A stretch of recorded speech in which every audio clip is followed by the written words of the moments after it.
Assalamualaikum warahmatullahi ta'ala wabarakatuh. A'udzu billahi minasyaitonir rajim. Bismillahirrahmanirrahim.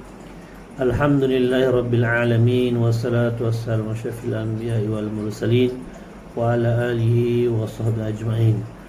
Wa qala nabi sallallahu alaihi wasallam khairukum man ta'allama al-Qur'an wa 'allamahu atau kama qala nabi sallallahu alaihi wasallam. Wa qala ta'ala fi kitabihil aziz a'udzu billahi minasyaitonir rajim. Wa ma khalaqtul jinna wal insa illa liya'budun. Shadaqallahul azim. Jadi alhamdulillah, syukur kita pada Allah Subhanahu wa taala bertemu kembali kita pada malam ini dengan izin daripada Allah Subhanahu wa taala untuk kita memulakan mukaddimah kitab Jawhar Mau'ud wa Nabihal Qulub. Jadi kita ini adalah karangan daripada Syekh Ali bin Abdul Rahman Al-Kelantani, dan kita ini sebenarnya nukilan daripada ataupun ringkasan daripada kitab Lubab Al-Hadis daripada Imam Suyuti. InsyaAllah mari kita mulakan perkongsian ilmu kita pada malam ni, insyaAllah. A'udzubillahi minasyaitonirrajim. Bismillahirrahmanirrahim. Dengan nama Allah, Tuhan yang amat murah atas segala hambanya dengan sebesar-besar nikmat, lagi amat mengasihani akan hamba-hambanya dengan sehalus-halus nikmat. Alhamdulillahillazi khassa nafsahu bid-dawam. Segala puji bagi Allah yang menentu ia akan zatnya dengan berkekalan. Ia tu Allah SWT lah, yang mana zatnya berkekalan. Wa manna alaina bi ni'matil iman wal islam. Dan yang mengurnia atas kita dengan nikmat iman dan Islam. Jadi musannif atau pengarang kitab ni kata, yang mana Allah SWT ni yang memberi nikmat pada kita begitu banyak, termasuklah nikmat yang paling besar, iaitu nikmat iman dan Islam lah. Wa khalaqa min nura habibi Muhammadin qabla an yakhluq Adam bi alfa amin. Dan yang menjadikan daripada dan yang menjadikan daripada nurnya, akan nur kekasihnya Nabi Muhammad SAW dahulu daripada bahawa dijadikan Adam dengan 2000 tahun sebelum mana Nabi Adam alaihissalam dijadikan Allah SWT, maka nur daripada Nabi Muhammad SAW itu sudah ada 2000 tahun sebelum tu lagi. Wa khalaqa minhul asya' minal arshi ilal farshi wa hakama 'alaiha bil insiram. Dan pada yang menjadikan daripada nur kekasihnya akan segala perkara daripada arasy hingga ke bawah petala bumi, dan dihukumkan atasnya dengan binasa. Yang berkait tentang kullu man 'alaiha fan. Apa sahaja yang Allah SWT ciptakan pada hari ini, semuanya akan binasa. Semuanya terjadi dengan nur kekasihnya Allah Ta'ala, itu Nabi Muhammad SAW. Segala apa sahaja yang ada daripada arasy hingga ke 7 petala langit dan 7 petala bumi, semua terjadi dengan melalui nur Nabi Muhammad SAW. Wassalatu wassalamu ala sayyidina Muhammadil mab'us rahmatal anam. Dan selawat dan salam atas penghulu kita Nabi Muhammad SAW yang dibangkitkan, akan dia memberi rahmat bagi sekalian alam. Jadi Nabi Muhammad SAW dibangkitkan bagi rahmat bagi sekalian alam, iaitu membenarkan ajaran-ajaran kepada Allah SWT kepada Nabi-Nabi terdahulu, dan memberi rahmat dan menyambung utusan atau perintah Allah SWT sehingga hari kiamat. Nabi Sallam ni adalah utusan Allah Ta'ala yang terakhir, dan tidak ada Nabi lagi diutuskan selepas Nabi Muhammad SAW. Jadi perintah Allah Ta'ala yang diturunkan kepada Nabi Muhammad SAW adalah perintah yang mana perlu diamalkan pada kita hari ini sehingga dah hari kiamat. Walaupun keadaan manusia berubah, tetapi agama tetap tidak berubah. Maksudnya manusia tetaplah manusia, dan beramal dengan agama tu adalah surahan daripada Allah SWT. Wa ala alihi wa sahbihi nujum, wa ala alihi wa sahbihi nujumil ihtida fi zalam, dan atas segala keluarganya, keluarga Nabi Muhammad SAW, dan sahabatnya, sahabat Nabi SAW lah, yang hidup sezaman dengan Nabi Muhammad SAW. Bintang petunjuk, yakni mereka itu seperti bintang, dapat petunjuk dengan dia di dalam kelam. Jadi kalau kita menelusuri kisah-kisah perjalanan hidup sahabat Nabi SAW, mereka ni adalah seperti kata apa, bintang-bintang tunjuk, wasahbihin nujum, bintang-bintang petunjuk masa seperti kita lah, kapal di tengah laut. Kita pergi di tengah laut, tengah laut mana ada signboard, kalau kita perhatikan. Jadi orang yang berlayar kapal ni, mereka akan menjadikan bintang-bintang berlangit itu sebagai arah mereka lah.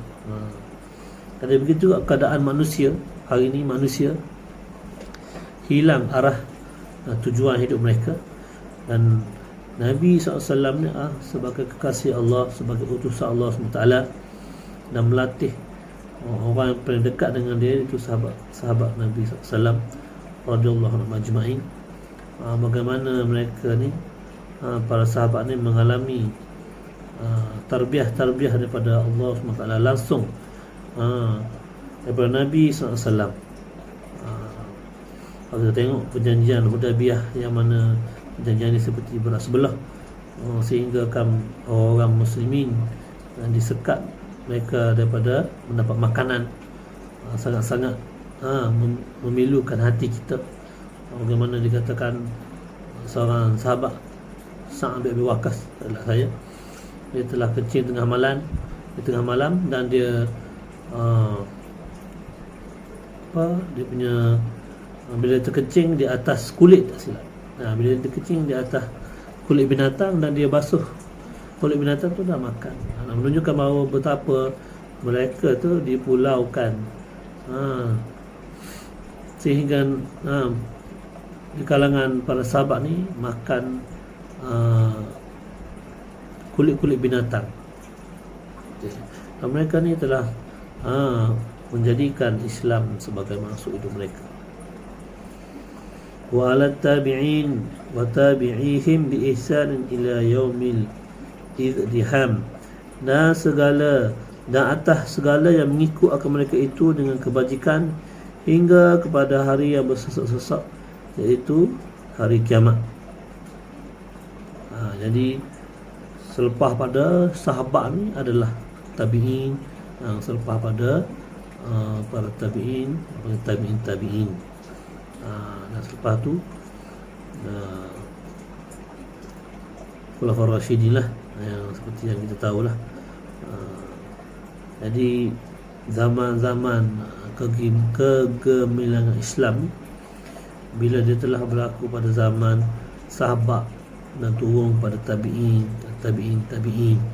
dan ulama-ulama salafus salih terdahulu, mereka ni, maka seperti yang kita tahu bahawa sepertinya lah sinar Islam tu semakin malak, disebabkan hilangnya orang-orang yang mana yang betul-betul mengamalkan Islam. Jadi kita hari ni, kita kena betul-betul beramal dengan agama kita, agama Islam, dengan kita menuntut ilmu lah, bukan kata apa, beramal dengan ilmu dengan ikut-ikut sahaja. Jadi kita kena ikut jalan-jalan orang-orang yang terdahulu. Amma ba'da fa yaqul Abdul Fakir Al-Hani Ali ibnu Abdurrahman Al-Kalatani. Adapun kemudian dari itu maka berkata hamba yang fakir ini, itu musannif lah, musannif adalah pengarang kitab, penyusun kitab ni, lagi mempunyai kesalahan. Ini Ali bin Abdurrahman Al-Kalantani, ini penyusun kitab Al-Jahamahu Nabi Al-Qulub lah. Hadhi kalimatun mustahsanatun wa alfazun muhimmatun fi turjumatil lubabil hadis an-nabawiyyi li-Syekh al-alim al-alamah Jalaluddin Abdurrahman As-Suyuti.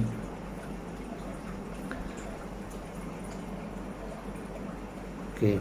Ini beberapa kalimah yang elok dan beberapa lafaz yang dicita yang dikehendak pada menterjemahkan kitab, yang mana ini beberapa kalimah yang mana yang baik, dan beberapa lafaz yang dicita yang diambil pada terjemahan kitab Lubab Al-Hadis karangan Syekh Al-Alim Al-Alamah Al-Hafiz Jalaluddin Abdurrahman Suyuti, yang kesudahan ulama yang mujtahidin. Jadi sedia maklum bahawa kita tahu bahawa Imam Suyuti ataupun Al-Hafiz Imam Suyuti ini adalah ulama hadis yang terkenal. Dia sempat sezaman dengan Ibnu Hajar Al-Asqalani. Al-Hafiz Imam Ibnu Hajar Al-Asqalani ini pun salah satu barisan para ulama-ulama agung, ulama hadis lah. Dan Imam Suyuti ni, ayah dia pun sebenarnya pun orang alim, dan dia walaupun semasa dia belajar dengan Imam Suyuti ni, dia sebenarnya masih kecil lagi sebab ayah dia tu bawa, tapi disebabkan perkara tu Imam Suyuti mengatakan memang dia nak murid lah kepada Ibnu Hajar, cuma di masa tu dia kecil. Cuma dia, orang kata apa, Ibnu Hajar Asqalani ni salah satu daripada mentor Imam Suyuti. Dan ayah dia ni bernama Abdurrahman Abu Bakr. Abdurrahman Abdul Bakr ayah dia, pun orang alim juga. Dan ayah dia ni meninggal semasa Imam Suyuti berumur 6 tahun, tak silap 6 tahun. Dan selepas pada ayah dia meninggal, dia telah beritahu kawan-kawan dia supaya jaga Imam Suyuti ini, jaga dari segi pembelajaran ini, supaya dia betul-betul jadi orang yang alim. Ini berguna pada orang Islam lah, orang betul-betul berilmu. Jadi sebelum pada umur dia 8 tahun, Imam Suyuti ni dah hafaz Al-Quran. Sebab tu dah hafiz. Imam Suyuti ni sebenarnya zaman dulu orang hafal Quran ni adalah benda yang biasa. Jadi bila zaman dulu bila sebut Al-Hafiz, bukan Al-Hafiz menghafal Quran sahaja, tapi mereka ni Al-Hafiz yang ni pakar dalam ilmu hadis. Jadi dan umur dia 22, dia dah boleh buat fatwa yang ni, jadi mufti lah. Dan dia ada buat kitab Alfiyah Suyuti. Kerana dia pun pernah hafal Alfiyah Imam Malik. Dan Imam Suyuti ni dia satu orang yang mana tekun belajar pada waktu dia muda. Dan dia telah menulis satu ataupun permulaan daripada kitab dia yang pertama semasa dia berumur 17 tahun. 22 tahun dia dah jadi mufti ya. Dan cara Imam Suyuti ni belajar dengan seorang guru dia ataupun seorang ulama, ataupun dia bermuzalamah dengan dengan guru dia, dia tidak lompat-lompat. Macam kita hari ni, kita berguru orang tu, kita pergi berguru orang ni tak habis-habis, berguru untuk guru ni tak habis, berguru orang lain pula. Jadi dia berlompat-lompat. Jadi kaedah Imam Suyuti dia tidak begitu. Dia berguru dengan seorang guru sehingga berbelas tahun, sehingga Setengah ulama mengatakan bahawa setengah guru tu dia guru sampai 14 tahun, dan setengah guru dia guru sampai guru tu mati. Itulah Imam Suyuti. Dan dia, setengah ulama mengatakan bahawa dia telah berguru semasa dia hidup lebih kurang 150 orang guru, dan ada di kalangan para guru muhaddisin yang dia belajar di kalangan para wanita. Ini satu kata sumber fakta yang menarik lah. Sehingga hari ini kita tidak jumpalah guru-guru yang di kalangan para wanita yang mahir dalam ilmu-ilmu Islam. Mungkin pada hari ini kita mungkin ada di universiti, tapi tidak di pondok-pondok, di pesantren dan sebagainya. Mungkin ada yang kita tak tahu, tapi tidak menyerlah lah keadaan mereka. Tapi sebenarnya dah wujud sudah zaman dahulu.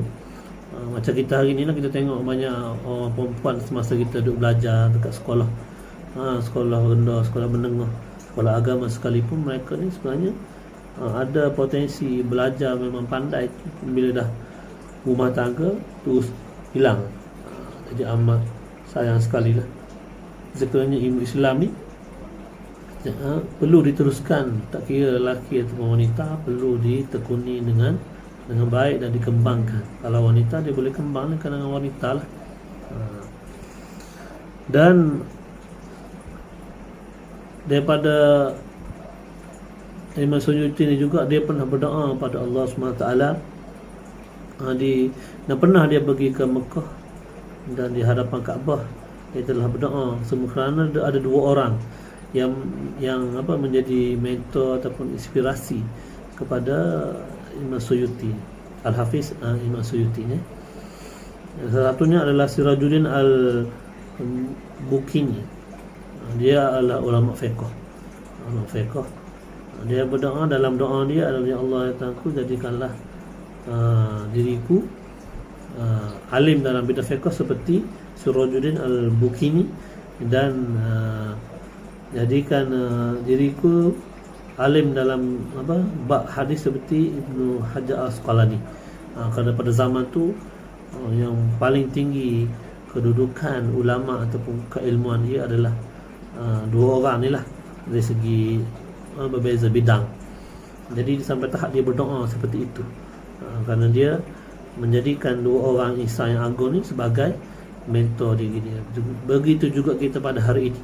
Kalau kita nak berjaya dalam apa-apa, dalam perniagaan, dalam pelajaran, ataupun dalam apa-apa bidang, kita mesti ada mentor yang kita ikut, supaya laluan kita tu adalah jalan yang mudah untuk kita.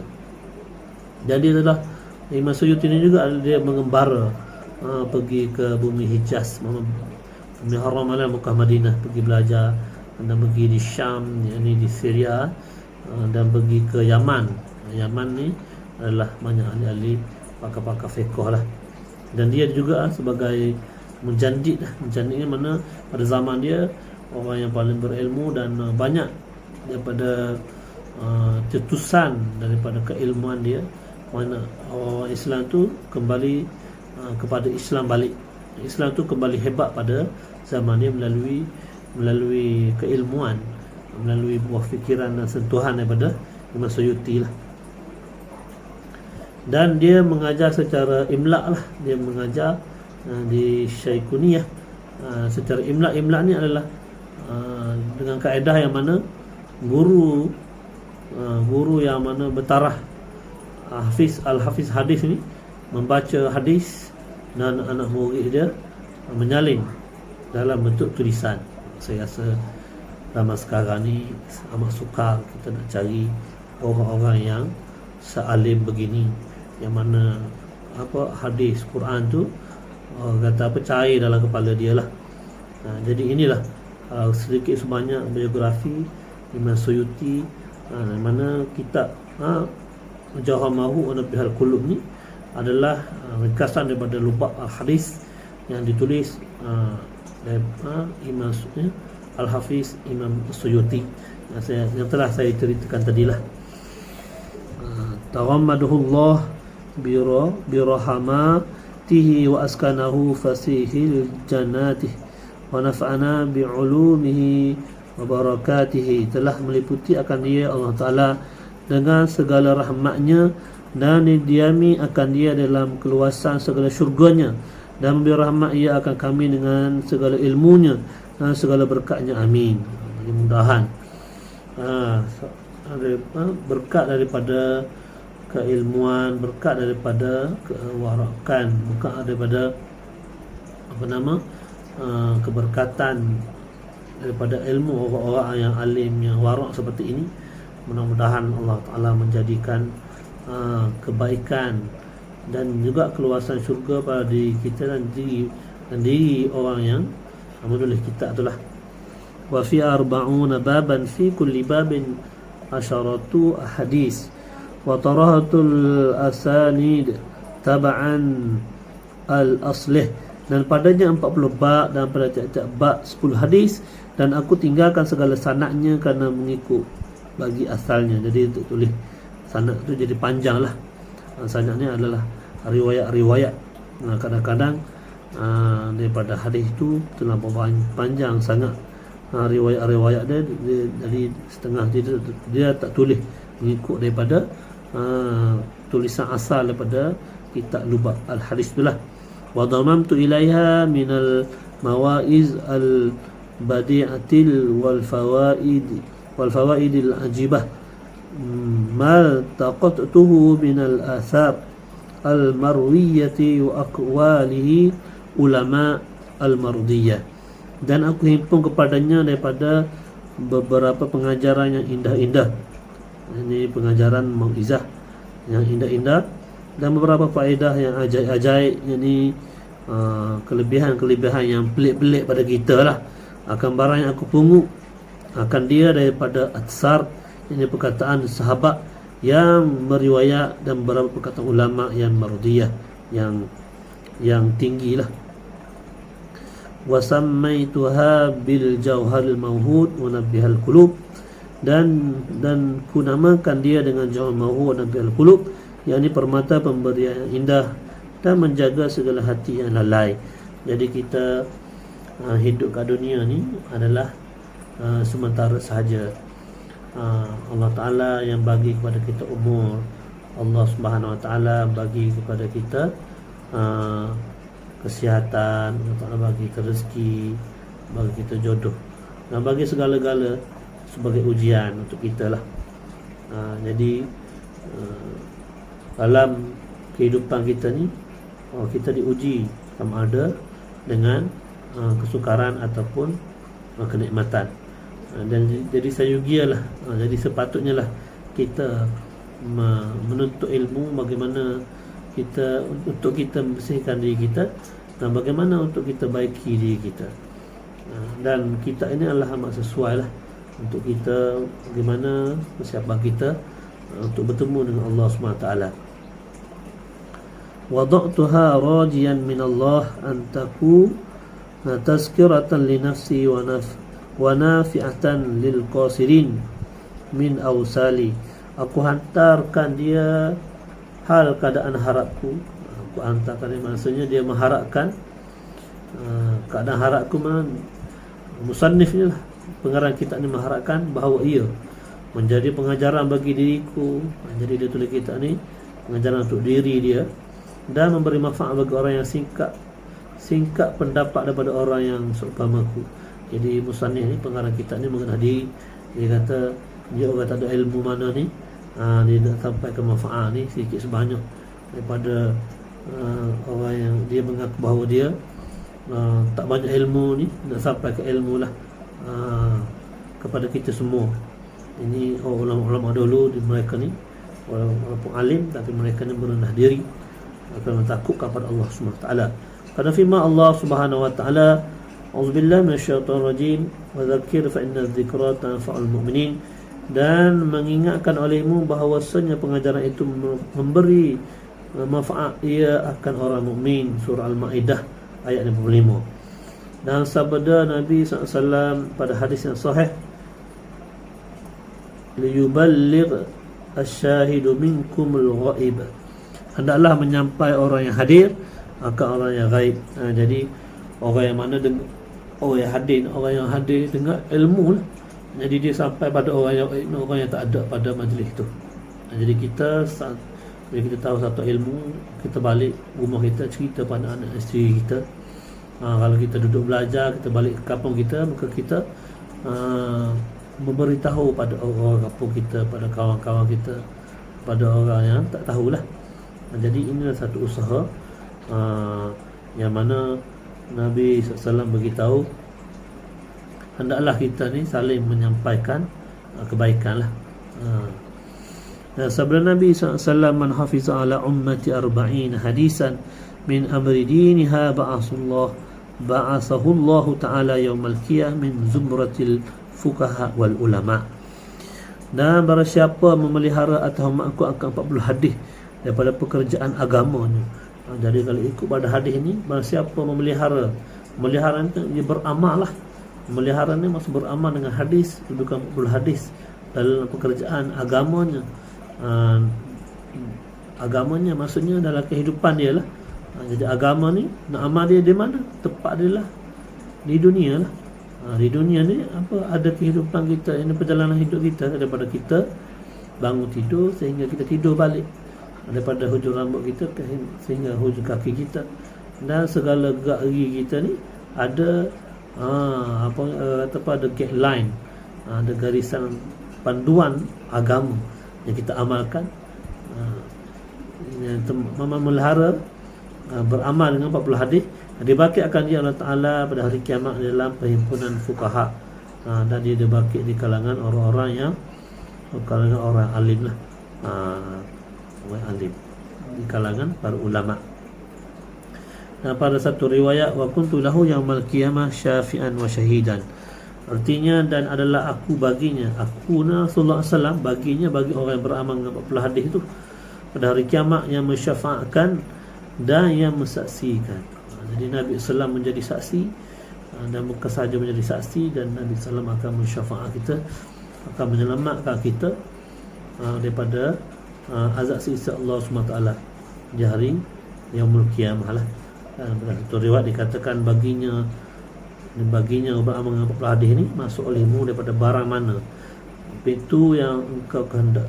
Barang mana yang masa ikut Allah Ta'ala buka semua pintu syurga, suruh dia masuk. Masya Allah. Mudah-mudahan Allah Ta'ala bagi pada kita beramal dengan 40 hadis. Jadi kita ni ada 40 bab, satu bab ada 40 hadis. Jadi banyaklah hadis yang kita lebih kurang 400 hadis, lebih 40 hadis dah. Jadi mudah-mudahan Allah Ta'ala bagi taufik, hidayah bagi saya dan di tuan-tuan dan puan-puan, supaya kita ni beramal dengan lebih pada 40 hadis. Mudah-mudahan kita dibangkit di kalangan para orang yang dimuliakan oleh Allah Subhanahu Wa Taala. Dari riwayat daripada Ibnu Abbas radhiyallahu anhu, daripada Nabi SAW bersabda, hai Tuhanku, beri rahmat alaihimu akan segala khalifahku. Maka sembah mereka itu, sembah ni tanyalah, siapa khalifah engkau ya Rasulullah? Sabdanya SAW, mereka yang datang kemudian pada aku dan meriwayat mereka itu akan beberapa hadisku, mengajar mereka itu akan dia kepada manusia.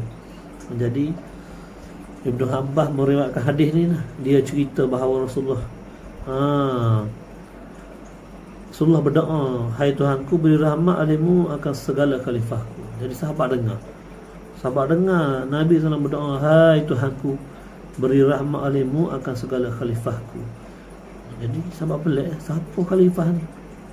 Ya Rasulullah, khalifah ni siapa dia ya Rasulullah? Rasulullah kata, mereka yang datang, kita lah yang datang daripada kemudian pada aku, maksudnya selepas orang yang datang selepas Nabi SAW dah tak ada, Nabi SAW dah wafat, tapi dia duduk mengajar hadis Nabi, duduk mengajar, duduk sebarkan hadis Nabi kepada manusia-manusia yang lain. Dan sabda Nabi SAW masa masuk menceritakan, ini menceritakan hadis pada hari Jumaat, maka seolah-olah seperti ia merdeka 70 sahaya dan bersedekah dengan 1000 dinar dan haji 40 kali. Masya Allah. Masa masuk menceritakan hadis pada hari Jumaat. Ada satu kemuliaan hari Jumaat ni, bila kita ambil pula manfaat pada hari Jumaat ni, kita baca hadis, mengajar hadis. Dan bisa ulama ni adalah lidah para nabi, Dia menyampaikan apa yang Nabi sampaikan, maka seolah-olah maka seperti pahala dia memerdekakan 70 sahaya dan bersedekah dengan 1000 dinar. 1000 dinar banyak. Satu dinar pun dah berapa dah? Lebih kurang 4 ke 700 ringgit dah. Bayangkanlah 1000 berapa ratus ribu. Jadi, dan seperti haji 40 kali, kita nak pergi haji sekali pun, pergi ke tempat haji daftar, belum tentu semua orang dapat. Beribu orang dapat. Ada yang dapat umur 100 tahun. Yang tulis dalam tu lah, tapi Allah Ta'ala jemput, pergi je. Jadi haji-haji ni bukan benda yang senang-senang. Mereka Allah Ta'ala pilih, tapi dengan kita mengajar hadis ataupun membaca hadis Nabi SAW pada hari Jumaat, maka Allah Ta'ala bagi pahala seperti mengerjakan 40 kali haji. Dan Allah dalam keadaan Allah dan ampunnya. Wallahu as'alu an yaj'alaha khalisatan liwajhihil karim wa sababan lil fawzi bin na'imil mukim. Dan akan Allah jua aku pohon pinta dijadikan dia semata-mata bagi zatnya, bagi zat Allah Ta'ala lah yang mulia, dan sebab kemenangan dan nikmat yang berkekalan. Jadi dia minta pada Allah Ta'ala supaya dengan kemuliaan Allah Ta'ala, dengan kehebatan Allah Ta'ala, supaya menjadi satu kebaikan. Ini nikmat yang berkekalan lah. Ini daripada tulisan dia, nukilan dia, daripada kitab yang mudah menjadi kebaikan yang berkekalan. Wa an yuwaffiquna lis-shawab wa yakhtima lana bi khairil marji'i yawman ma'ab. Dan bahawa diberi taufik akan kami benar dan disudahi bagi kami dengan sebaik-baik kembali pada hari taufik, pada hari kembali, dan bahawasanya diberi taufik akan kami bagi benar, mudahan daripada kebenaran ataupun ilmu yang dia ambil daripada para guru, para ulama dulu. Dan mudah-mudahan perkara ini menjadi sebab kebaikan dan menjadi kesudahan yang baik di tempat mana hari dan tempat kembali di hari kiamat lah. Innahu ala ma yasha'u qadir wa bil ijabati jadir. Kerana bahasanya atas barang yang menghendaki amat berkuasa, amat kuasa, dan dengan berkenankan itu sebenar. Kerana bahasanya atas barang yang menghendaki ia amat berkuasa. Kerana bahasanya atas barang yang menghendaki ia amat kuasa. Allah Ta'ala tu amat berkuasa atas segala sesuatu. Kalau kita baca ni macam kita tak faham yang sebenarnya Allah Ta'ala tu menguasai atas segala sesuatu, daripada atas langit, tujuh langit, tujuh bumi, segala binatang, segala manusia, jin, iblis, syaitan, syurga, neraka, malaikat, sebagainya, semua Allah Ta'ala berkuasa atas sesuatu. Wabi ijabati jadir, dan memperkenankan itu sebenar. Allah Ta'ala adalah sebaik-baik, kata apa, memperkenankan itu sebenar ni adalah Allah Ta'ala sahaja yang mana tempat kita untuk kita menyampaikan hajat dan menunaikan segala hajat-hajat makhluk dia lah. Wala hawla wala quwwata illa billahil azim wa huwa hasbi wa ni'mal wakil. Amin. Dan tiada upaya dan tiada kekuatan melainkan dengan pertolongan Allah yang maha tinggi lagi maha agung, dan hanya dia memadalah bagiku, dan dia sebaik-baik tempat berserah. Jadi dia akhir kata daripada mukadimah pada kitab Jahamahun Nabi Al-Qulub ni dengan menyerah kepada Allah Ta'ala, dan pertolongan tu daripada Allah Subhanahu Wa Ta'ala. Jadi inilah kalam para ulama yang mana menghidupkan hati-hati kita supaya lagi dekat dengan Allah Subhanahu Wa Ta'ala. Jadi mudah-mudahan daripada permulaan kalam kita Jahamahun Nabi Al-Qulub ni menjadi salah satu titik permulaan untuk kita menjadi lebih baik lagi, insya-Allah. Jadi insya-Allah nanti panjang umur nanti kita jumpa kembali lah, insya-Allah. Cuma untuk kali ini kita memulakan mukadimah kita ni. Mudah-mudahan orang kata apa, kita terus menanam niat kita dalam hati kita, supaya insya-Allah ada rezeki panjang umur saya akan habiskanlah buat rakaman tentang kitab ni lah, Jawahirul Nabil Qulub. Boleh WhatsApp saya nanti kalau siapa-siapa yang nak mendapatkan kitab ni lah. Ada yang dalam bentuk versi Rumi ataupun Jawi lah, tapi saya sarankan ambil yang Rumi lah supaya senang untuk kita rujuk. Kalau kita ambil yang saya belajar dulu, kitab ni adalah kitab Jawi. Bila Jawi ni bahasa Arab dia tak ada titik, tak ada baris, begitu ayat Quran dan hadis. Takut kita tersalah dobek, tersalah faham.